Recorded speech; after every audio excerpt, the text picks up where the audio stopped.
Our own Kathleen Hayes has more on that report to be released today at 8:30 a.m. Eastern Time. Right now, Wall Street's watching very closely every number that comes out to answer the following question. Is the recession ending? Is the economy getting closer to recovery? The forecast for second quarter GDP down 1.5%. That would make 4 straight quarters of declines, the longest losing streak since 1947, but better than the nearly 6% declines in GDP of the past 2 quarters. One big plus, inventories were slashed at a record pace in the first quarter. That really subtracted from GDP. Economists say there was less cutting in the second quarter, so there'll be less drag on second quarter GDP.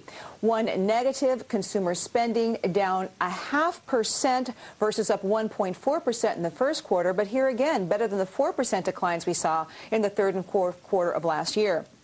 I asked former Merrill Lynch chief economist David Rosenberg, one of Wall Street's biggest economy bears, what he thinks. He says even if GDP comes in like this and shows the recession is starting to end, he said it contains a big caveat.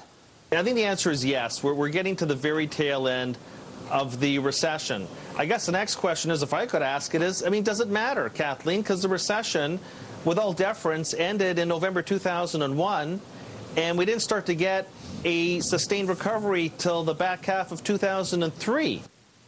Bottom line, what we're watching for in second quarter U.S. GDP, there will be a very wide range of forecasts to sort through. Bloomberg survey looks for a number that would be as high as flat, as weak as down 2.9%. The report will also include GDP revisions going back to 1929. Maybe some of those could make headlines and well. But most important, a much smaller decline in GDP, if that comes in, will be seen as proof the recession indeed was ending in the second quarter, and that could get the markets going in a very big way.